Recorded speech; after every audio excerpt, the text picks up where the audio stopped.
we've got tennis all around the grounds, not just here in Arthur Ashe Stadium, where Maria Sharapova's on court, and Andy Roddick will follow.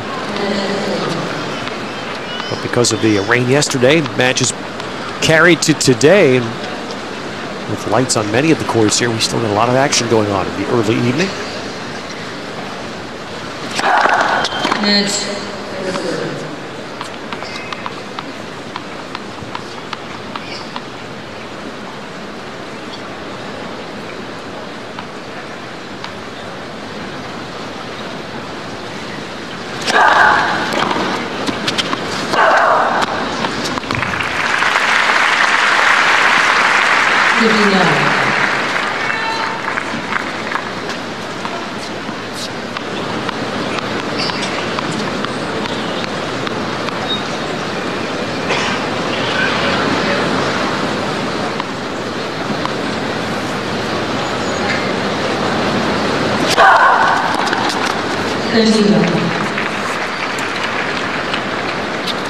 Just thinking two polar opposites in the time that they take in between points. Steffi Graf, Maria Sharapova, I think they would have played against each other. Steffi always looked like she was ready to catch a plane or something. She was so quick.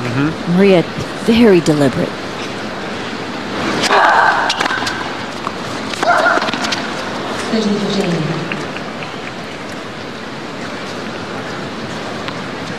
It's also intriguing to me that part of the aura of the U.S. Open, of course, is that the size of Arthur Ashe Stadium, and it's New York. There's a constant noise, even despite Andre's comment the other night to me, there's always a little noise during these matches.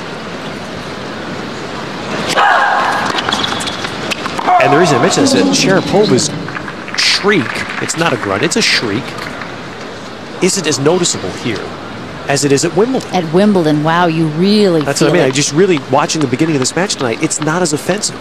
It was really offensive at Wimbledon. Smaller arena there, and everything's so and quiet. Right. Traditional.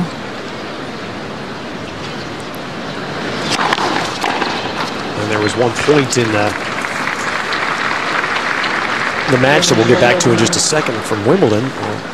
We remind you that for the last 3 years now, the American Express ACES program has helped support grassroots tennis development, raising funds through aces served at tournaments around the world. Here at the U.S. Open, $100 for each ace served in Ashe Stadium, donated by American Express to support the USTA Tennis and Education Foundation. You saw those great totals, over $800,000 globally.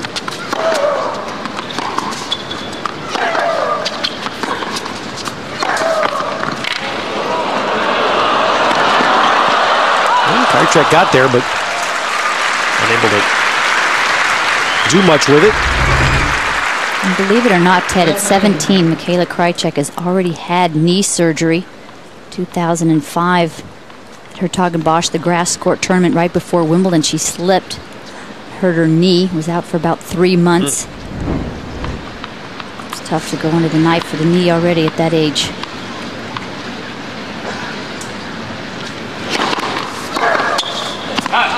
Patricia, there was a point at Wimbledon this year, and if memory serves me right, it was the semifinal. There was a long point, and during the point, Sharapova's shrieking and screaming got so loud that the Wimbledon crowd started laughing. And Sharapova stopped in the middle of the point. The last at least 2 strokes she hit without shrieking, and she won the point. Well, she was a little embarrassed. The crowd started laughing, started chuckling, I should say, giggling.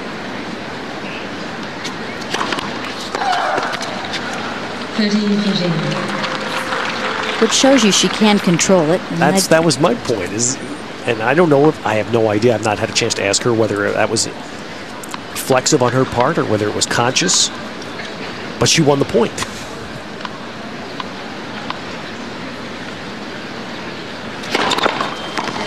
It's funny, and the press does get on her over there at Wimbledon. The tabloids about her shrieking. Well, I got to say, it's with good reason. And the thing is, she's a terrific player. It means obviously it doesn't have to be a part of her game. She's a great player without it.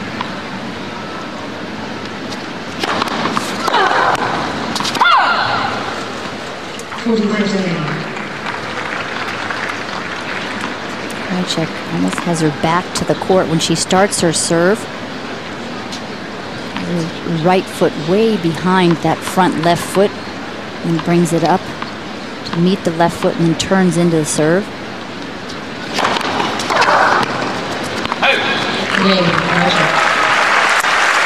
So it's a little steadier now. Krajicek has held twice.